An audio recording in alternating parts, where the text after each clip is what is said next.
and welcome to www.winemastery.co.uk. My name's John Lightfoot. This is John Murphy. And we're here to tell you all about wine, hopefully help you find the wine, if not the wine cellar. The whole gizmo of wines that you will absolutely love. You will just want to guzzle and enjoy.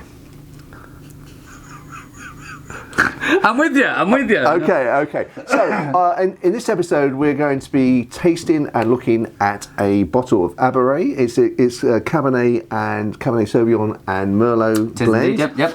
It's from Spain. Yep.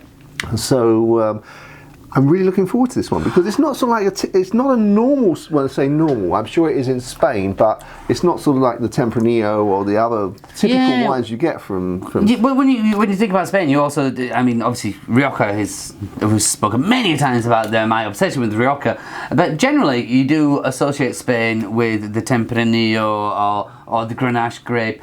So you don't often, go off on these tangents of like things which you'd usually associate with Australia, Cabernet Sauvignon and your Merlot thing. So it'd be interesting to see. I'm sure we've tasted Cab Sauv and Merlots from Spain, but a blend. Let's see. Thank you.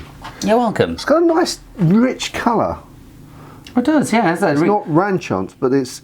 I don't think there's ever going to be a colour that's actually ranchant. I'd be very interested to see one that is ranchant.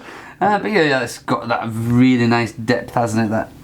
You can see that. Yeah. It's nice and crystal clear as well, though. Sort of it's the depth of colour, but it's still reflecting the light and sharp. Yeah, sometimes you look into that and think it is beautiful. It's a beautiful thing to behold. Beautiful thing.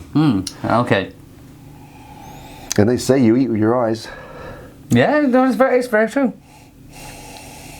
Oh. That's nice, isn't it? What we're thinking. Yeah. Well, because I always do. I think I can get cherry, and I think I can get what you would call leather. Yes. Yeah. And I think you're not far wrong there. But no, there's not. Well, there is. Well, generally, when I associate the leather smell, and I can understand where you come from. It does smell delicious. I think in my mind I associate it to the two Tempranillo and Grenache. Generally, but I think what it's actually coming from is the oak. Okay. I think that's what.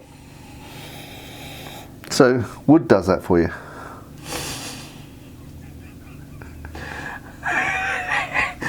It's making my mouth water. Let's have a little taste. Let's have a taste, yeah.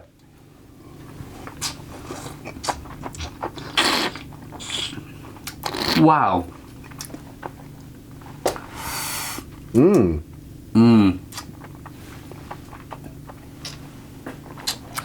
Excuse me for being quiet for so long, but I was finding myself trying to chase the flavours there, not actually coming to any conclusion. So I got one taste, and then that's going. There's something like, what's this? And before I could come to a conclusion about what each of them were, they'd all gone.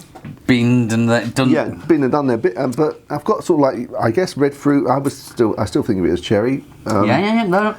And very light. I don't know. I didn't even think about the tannins. Slightly there now, but only very slightly.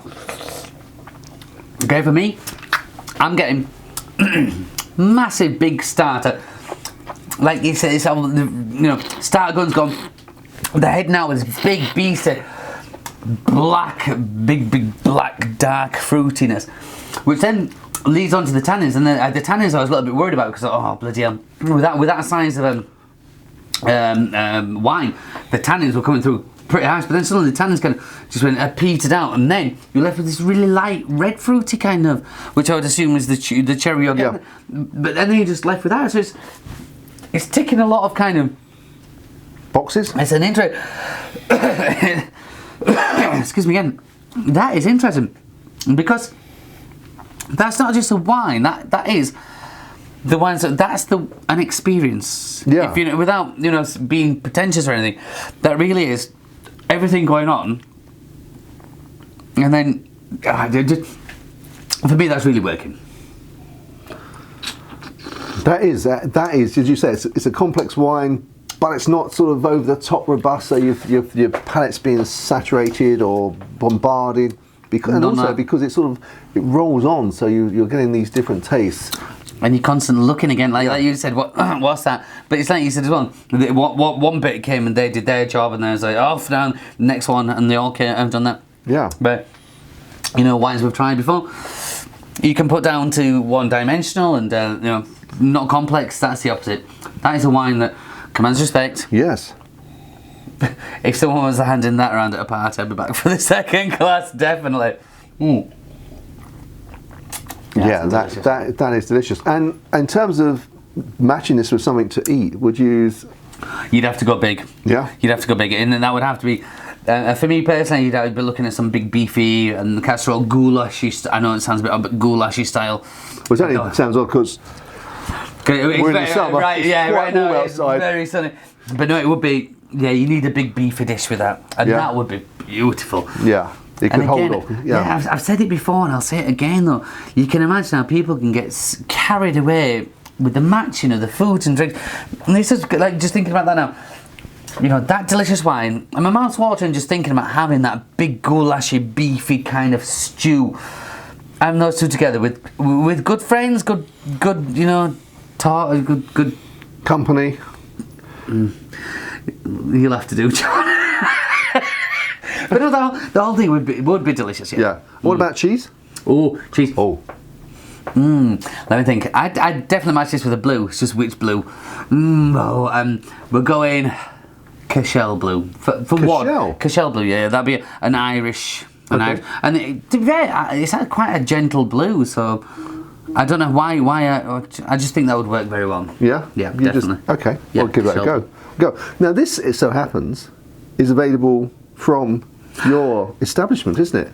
Chevik's Fine Wines and Cheeses. Actually, now you've said that, it makes me feel a bit bad because I think I've really bigged up. I'm not really bigged up because you could probably buy it from anywhere, but it is a cracking bit of wine. You know, you were doing it from a sincere point of view, an authentic point of view. Yeah. So obviously, I'll put the link in below to your website because people can get it. If you wanted, to be fair, you could probably get it elsewhere. But it's just, if you did want it, we'll definitely sell you on. And certainly, if you're living in the area, pop in. Come and see us, yeah. Come and see us, definitely. Oh, super. It is delicious. Oh, yours is empty. That's what you're saying was. I've still got some in my glass. Ha! So. Do you want to put a little drop in to toast that folks could buy? Are you going to just... John, if you insist, John... Well, you know, I'm so insistent. You need to... It's rude to toast people with an empty glass. Oh, man. I'm doing this against my will. Of course. Okay. Chin chin. Chin chin.